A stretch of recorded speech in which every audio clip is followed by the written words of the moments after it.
What's up, everybody? Welcome back to another Star Road video, and in this one we're going to talk about, can Bronya, the pretty much definition of like almost perfect in every single way, just about, unit, can she get power crept? Now, this is because certain units such as Zele, who everyone thought was going to be like the best for a while, Honkai came out, right? Leaks about Jinglu came out, and she's looking pretty good as well. Obviously, you know, the community thinks otherwise, or she might be better, she might be worse, right? I've seen a lot of comments from people who say, oh, she's slightly worse, or she's not anywhere close, whatever it may be, right?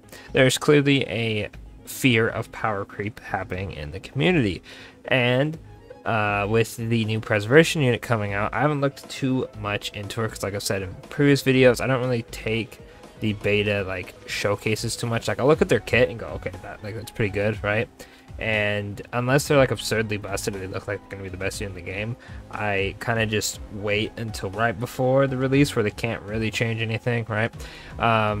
So regardless of that, we'll have to see if she's going to be like the definitive best preservation unit. She's going to be like the best for keeping her team alive, kind of like how Luocha is the definitive best healer, and Jeopard for now is like the best shielder, but that's just because no one else has come out, right? That's why Fushan is up for the talk of best you know, defensive unit. But regardless of that, that leaves Bronya.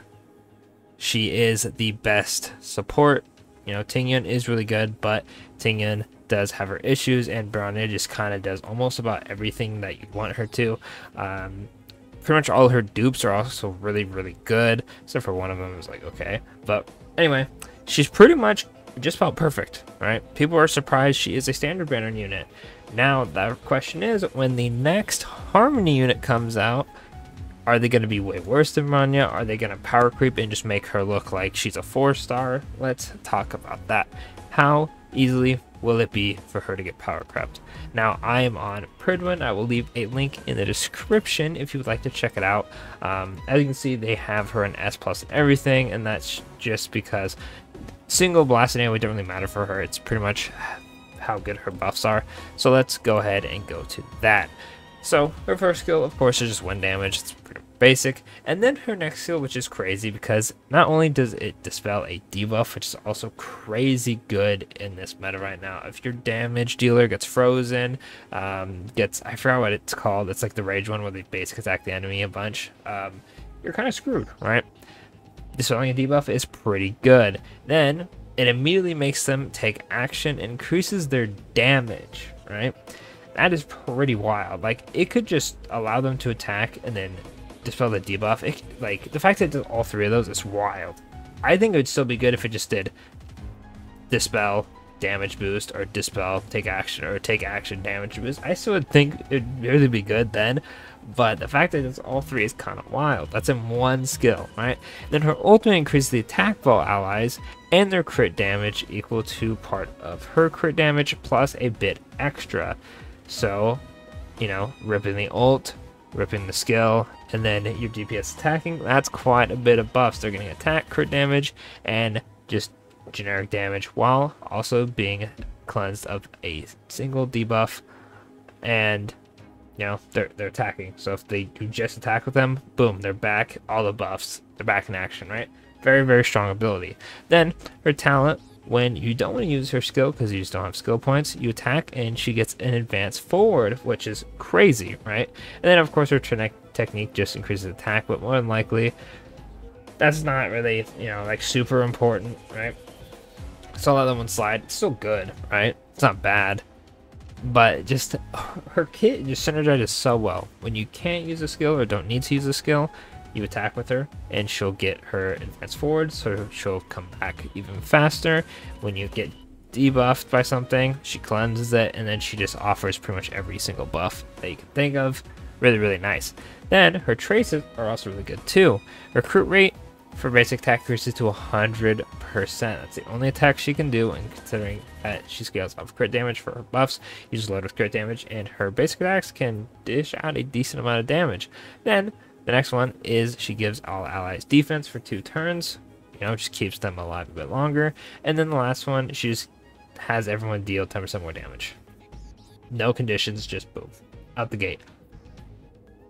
she's looking pretty good. The only thing she doesn't have is protecting herself from getting debuff, but that's why you run effect res, you run the keel, and she also has a minor trace that gives you effect resistance. So that's pretty much like, if you build her right, she's pretty much good to go, right? And then of course her dupes, 50% chance to get a skill point back when using her skill, right? When you use her skill, the target gets 30% more speed, and then, you know, the generic too. And then there's one where if they have a wind weakness, she does a follow-up attack if you use a basic attack, right? And then the last one is the duration of damage boost. Effect placed by a skill increases for 1 turn. I'd say the follow-up one is probably the weakest, but it can still help deal a little bit more damage and get rid of enemy toughness. The first two are really good. It solves her skill point issue in a sense of if you use too much, you might get to a point where you don't have skill points. And then the speed boost is just like speed, damage, you act immediately, debuff cleanse. Like, this unit pretty much does everything except for the one thing Ting Yun does, which is give ult. Well, almost give ult, you know what I mean, right? Gives up a bunch of energy. So how do you power creep this? I'm gonna be honest with you, I think they kind of dug themselves a grave with this unit, because there's no way they make a unit better than her, which means unless you really like the unit, there's no real reason to summon for the support unit unless they're just like a better Ting Yun. Because right now, I don't have Bronya, right? I just use Ting Yun. Unless they release someone who is just like Ting Yun but better, or like a mini Bronya. Even if it's a mini Bronya, I might not even summon for that, just because you can lose 50-50 and just get this unit whenever. Or you can guarantee her on the standard banner eventually when we get enough currency to eventually hit the cap for like the pity they have, right? There'd be no reason to summon for a support character, let's be honest. Use Ting Yun, use this character, you're good to go. Now they can remedy that by making a unit that's just better than Bronya, which would be kind of wild. What are they gonna do? The exact same kit, but her ult increases all allies' energy by like 50% or something? Like, let's be honest. How are they gonna make a unit better than this? Let me know in the comments if you think that Bronya will be power crept in the support category anytime in the next like year. Like, I think first anniversary rolls around and Bronya is still the definitive best support. Like, I'd be utterly shocked if she got power crept. Let me know in the comments what you think, if you think that she can't power crept, if you think that, you know, maybe there is a combination. Like, what kit do you think a unit would have to power creep Bronya? My only thought is literally just what she has plus Ting Yun's energy. Like, I literally can't think of anything else. Maybe like her skill is team wide, and then whoever has like the highest attack or something gets to be the one to take action. I don't know. Like, the only thing I can think of is just a unit that would just break the game. Like, you know, like if you've for example put like Dokkan Battle, right? People would make these characters that would just be like plus 10,000 attack percent, one shots everything, can't take damage, or like stuff like that, you know, like the absurd broken like, you know, make believe stuff. That's like the only thing I can think of, really. But anyway, enough of that. Let me know in the comments what you think, and of course don't forget to like, subscribe, and I'll catch y'all in the next Starro video. Thanks for watching.